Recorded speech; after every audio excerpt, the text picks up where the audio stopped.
Okay guys, what I've got here is the arrest document for Cecily Aguilar. Okay, so this is the woman that has been arrested in the Vanessa Guillen case. So I just wanted to put this up here for you guys to see. I guess some more information has come out regarding her, and we're going to go over her arrest affidavit, or the criminal complaint as they call it. Okay, now I'm asking you guys, if you haven't subscribed to my channel, please subscribe. Hit that subscribe button and the notification bell. I am going to be having another draw for 4 subscribers that are going to win a free read or pendulum session with me in the middle of July. Okay, so with that being said, we're going to get to this criminal complaint that's been filed regarding Cecily Aguilar, who's been arrested regarding the Vanessa Guillen report case. Okay, so this was filed on July 2nd, and it says, I, the undersigned complainant, being duly sworn, state the following is true and correct to the best of my knowledge and belief. From on or about April 23rd, 2020 through June 30th in Bell County, the Western District of Texas, the defendant did unlawfully and willfully combine, conspire, confederate, and agree, together with others, to corruptly alter, destroy, mutilate, and conceal an object, or attempt to do so with the intent to impair its integrity and availability for use in an official proceeding in violation of Title 18, United States Code Section 1512C, subsection 1 and subsection K. I further state that I'm a special agent with the Federal Bureau of Investigation, and this complaint is based on the following facts. And it says to see the attached affidavit. Okay, so this is by Jonathan Varga, a special agent with the FBI. Okay, it was sworn July 2nd in Waco, Texas. Okay, so we're going to read the affidavit now. I, Jonathan W. Varga, have been duly sworn, dispose, and say the following is true according to my knowledge and belief.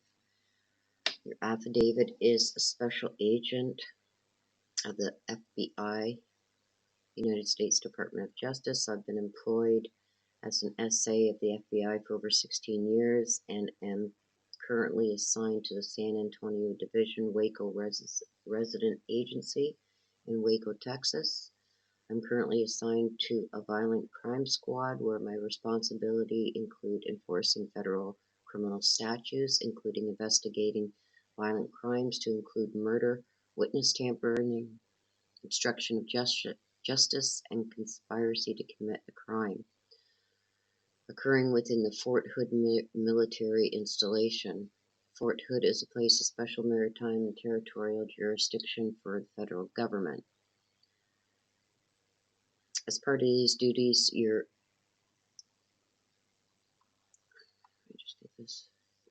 affiant has become involved in the investigation of suspected violations of Title 18, and I just go on to state the codes and whatnot. That is conspiracy to corruptly alter, destroy, mutilate, or conceal an object, or attempts to do so with the intent to impair the object's integrity or availability for use in an official proceeding. The facts in this affidavit come from your affiant's personal observations, his training and experience, and information obtained from other law enforcement officers and witnesses. Okay, this just goes on to give more credentials, I guess, that he's involved with the U.S. Army Criminal Investigative Command, Texas Rangers, U.S. Marshal Service, and other agencies. Okay, it goes on to say that the statements contained in this affidavit are based on information provided to European by other law enforcement officers who investigate these types of crimes and through his personal investigation. Okay, he's stating the facts he believes are necessary to establish a probable cause and that said violation does exist. Okay, so this is just, okay, so we're going to get into the background. On 4/23/2020, USACID was notified by a captain in the Regimental Provost Marshal 3rd Cavalry Regiment, Fort Hood, Texas, that Private First Class Vanessa Guillen has been reported missing by her unit. A witness stated that PFC Guillen left the arms room where she was working to visit the arms room at another location at Fort Hood, one controlled by Specialist SPC Aaron Robinson, in order to confirm serial numbers for weapons and equipment.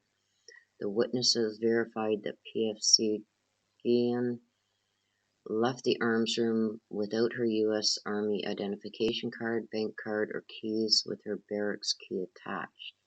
The witness stated that her property was still in the arms room when he secured the arms room for the day.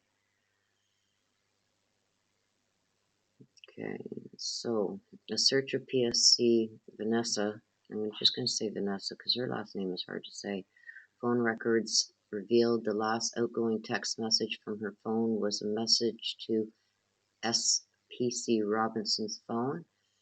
SPC Robinson was one of the last people known to have seen PFC Vanessa on 4/22/2020. SPC Robinson stated he texted PFC Vanessa to inform her he was in the arms room. He said she read serial numbers for equipment, and afterwards he gave her paperwork and a serial number for a .50 caliber machine gun which needed to be serviced. He said she left the arms room and he believed she would have next gone to the motor pool. Witnesses at the motor pool prepared to receive the paperwork from PFC Vanessa, stating she did not arrive with the papers. Okay, on 4/28/2020, USACID interviewed Robinson. Among the things he said concerning his activities on 4/22, Robinson stated that after he finished his work, he went to his office post or official post residence he shared with his girlfriend Cecily Aguilar, and did not leave the rest of the night except for around 6:30 p.m. when he had come on post to sign on to a government computer to enroll in training. On 5/18/2020, two witnesses were interviewed who stated that on 4/22 they observed Robinson pulling a large tough box with wheels that appeared very heavy in weight coming out of the arms room, the same room where Robinson worked. The two witnesses observed Robinson load the tough box into his vehicle and drive away. On 5/19/2020, Robinson consented to a search of his cellular phone by UFED extraction. A review of the phone call logs revealed Robinson called Aguilar multiple times during the night of 4/22, as late as 3:30 a.m. on 4/23. Robinson also received calls from Aguilar throughout the day. Cecily Aguilar, girlfriend of Robinson, was interviewed on 6/19/2020. Aguilar stated she was with Robinson all night on 4/22. She was asked why Robinson would call her after midnight if he was at the residence with her. She stated she could not find her phone and had Robinson call the phone to help her find it. This statement, however, is inconsistent with the lengths of the calls. Robinson called Aguilar several times throughout the night, and the calls after midnight were for lengths greater than 1 minute. Aguilar, during re-interview, stated that she lied in her previous statement. She stated that she did leave her residence because one of the ways she copes is by taking long drives. Aguilar stated that she was with Robinson on the night of 4/22, where they took a long drive to a park in Belton, Texas to look at the stars. Do we believe that? No. Aguilar stated that after going to the park, they returned home. The analysis of phone records pertaining to Robinson's telephone was conducted.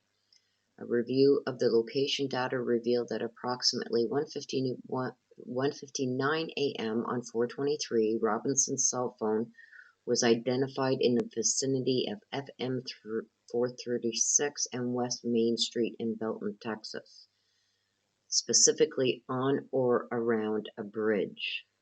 Robinson's cell phone then tracked along the Leon River in a northward direction. Robinson's cell phone remained in the area for approximately 2 hours.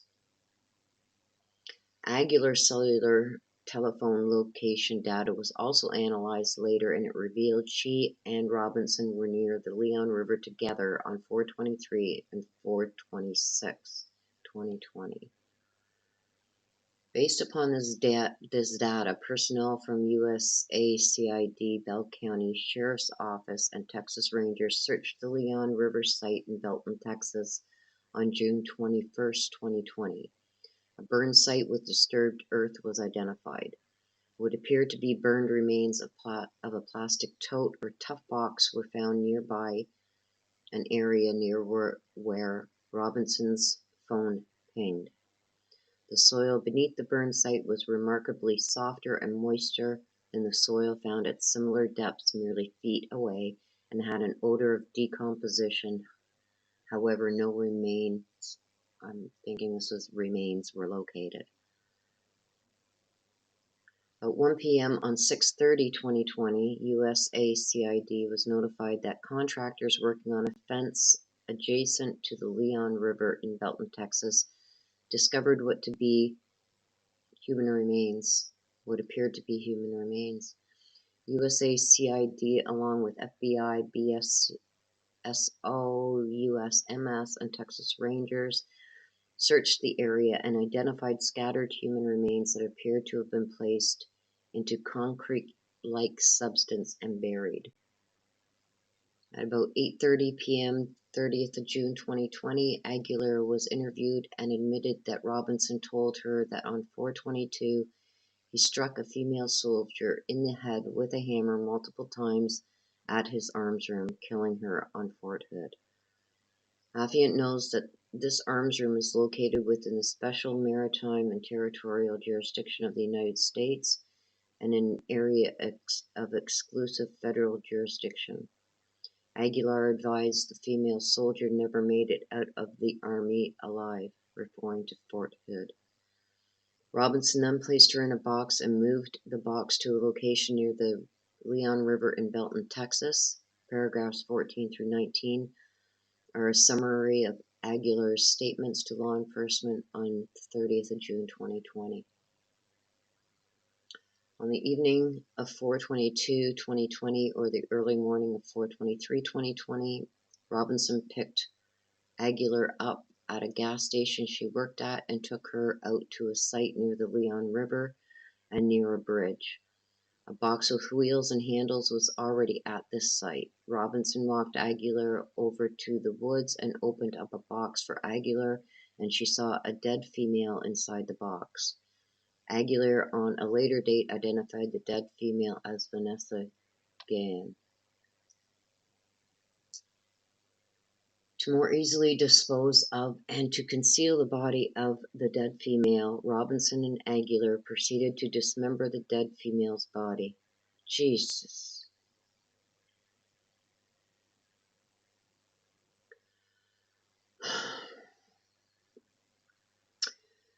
They used a hatchet or axe and a machete-type knife. They removed the limbs and head from the body. Robinson and Aguilar attempted to burn the body. However, the body would not burn completely. They placed the dead female in 3 separate holes and covered up the remains. Okay, guys, I just need a minute here.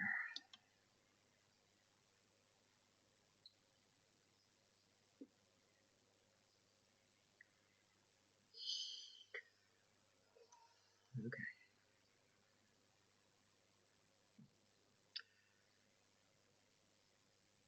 Robinson and Aguilar returned to the site on a later date. This date was believed to be on 4/26/2020, according to cellular site analysts.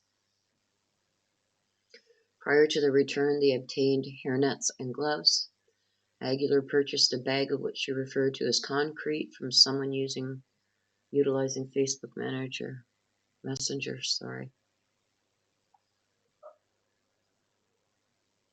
On that date, Robinson and Aguilar uncovered the remains of the dead female, removed them, and continued the process of breaking down the remains of the dead female. Remains were then burned again, along with their gloves and hairnets. Robinson and Aguilar placed the remains back in the 3 holes of the concrete purchased earlier. Robinson and Aguilar burned their clothes later that night at their residence. How sick. Like, this is turning my stomach, guys. So sorry if I take just a little minute here and there to compose myself. Robinson and Aguilar concocted this story about Aguilar and Robinson taking a long drive to a park in the Belton as an alibi. See paragraph 8. Prior to June 30th, 2020, Robinson had been confined to his barracks room on Fort Hood. However, he absconded from Fort Hood that night. At the request of law enforcement, Aguilar placed a controlled telephone call to Robinson, wherein he never denied anything they did to Vanessa and her body. Robinson texted Aguilar pictures of the news articles advising of recovered human remains. In a later controlled telephone call, Robinson advised, "Baby, they found pieces, they found pieces." He was referring to the human remains recovered near the Leon River. What an evil POS. Both of them. How can you do this to a human? To anything living? Aguilar continued to assist law enforcement with locating Robinson as he was on foot in Killeen, Texas. Robinson was approached by law enforcement, however, he brandished a pistol and shot himself in the head, killing himself. You coward. The identification of human remains recovered is still pending. So in the conclusion, you guys, based upon the aforementioned facts, there is probable cause to believe that a violation of Title 18, United States Code 1512, subsection C and subsection K, that is conspiracy to corruptly alter, destroy, mutilate, or conceal an object, or attempts to do so with the intent to impair the object's integrity or availability for use in an official proceeding, was committed by Cecily Aguilar. Should be adding evil in there. Additionally, the original offense of murder was committed on the Fort Hood military installation located within the Waco Division of the Western District of Texas, a place of special maritime and territorial jurisdiction of the federal government. A murder at Fort Hood and any related obstruction offenses would be pursued as a criminal proceeding in the United States District Court, Western District of Texas. Accordingly, your affiant respectfully requests that an arrest warrant be issued for Cecily Aguilar. My God, I am just disgusted, appalled, heartbroken,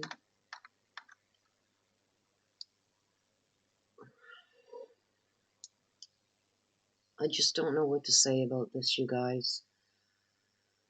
So obviously there's been rumors going around also that there was 3 people. One was Dad, and another guy and another female arrested. This proves right here there was 2 people involved, 2 evil people involved. This doesn't state any reason why she was murdered, why he felt the need to kill her. I'm sure that there's going to be more that comes out, maybe from this Cecily Aguilar, as to why he did this. Also, there has been statements that have been issued by police, etc., that this guy, let me get his name again here,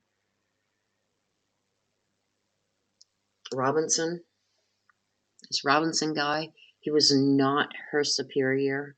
He had nothing really to do with any rank above her.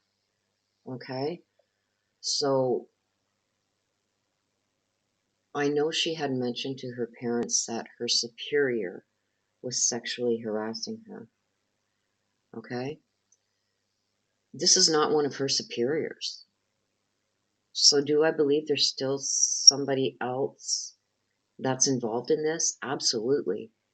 In my opinion, and my opinion only, I think that this superior got this guy, Robinson, to kill her.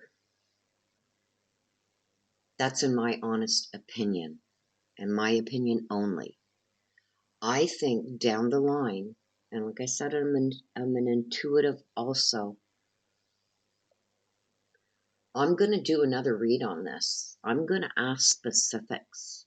I think I'm going to do a pendulum session regarding this, because I believe that this guy here, Robinson, okay, this guy right here, I think he was asked by someone else to kill Vanessa. I don't see any reason within this affidavit for arrest, anything that even this guy's girlfriend has said, that gives this guy a reason to kill her, to kill Vanessa. What was his reasoning? Okay? The only reason that I see at this point is that somebody got him to do this. Okay? We're going to look deeper into this. We're going to do a pendulum session, and we are going to get to the bottom of this. I also watched the press release, which my stomach kind of turned in that press release regarding all this. It was released last night. I'm not even going to go into it because it was just a lot of pass the buck, a lot of we did everything in our power. We kept the family informed. Well, the family's saying different. Okay? The things they believe about this sexual abuse thing just turned my stomach. Okay? So that's what I've got for you guys right now. I will be doing a pendulum session regarding this. I want answers, and I know you guys want answers. So for now, you guys, I'm going to end this session. Okay? And like I say, if you guys have, I don't know if you guys are seeing my little, I'm gonna put it down small here because I've got my OBS up. But if you guys want to watch a pendulum session, it's gonna be interesting. It's gonna be very interesting. I've got to come up with some questions. So what I want you guys to do is put questions you want me to ask the pendulum in the comment section below this video. I know there's a few questions that I've got, okay? I want to know what you guys want me to ask in the pendulum session regarding this, okay? Regarding the press releases that have been released, regarding this criminal complaint right here for the affidavit for the arrest of Cecily Aguilar, okay? And regarding Robinson himself, and regarding this sexual abuse. Did somebody hire him is my number one. Did somebody ask Robinson to kill Vanessa? That is my number one, okay? My number two question is going to be regarding Cecily. Does Cecily know who got Robinson to kill Vanessa? Okay. Any other questions, you guys throw them in the comments down below. And later on today, I'm going to try and go actually live. I do have my new camera. Excuse me, guys. It did come in yesterday. And the thing that with the, I'm going to try and do a good setup, okay? I'm going to try and do it actually here by my computer, okay? So I can get a good view of the pendulum for you guys, okay? So if you're not subscribed, I ask that you hit that subscribe button and that notification bell so you know when I do this later on today, okay? I want to get a bunch of questions in the comment section down below first. And I am going to try and start that live session at 2 p.m. Let's say 2 p.m. 2 p.m. Eastern time, because I'm in Eastern Canada, okay? So we're gonna, you guys figure out what your time zones are there, where you are, and we're gonna try and do that at 2 o'clock, okay? I will see you guys again at 2. Don't forget to hit that subscribe, hit that notification bell, and put your questions that you want me to ask at the pendulum session in the comments below. Okay? Thank you guys, and I will see you then. Bye-bye for now.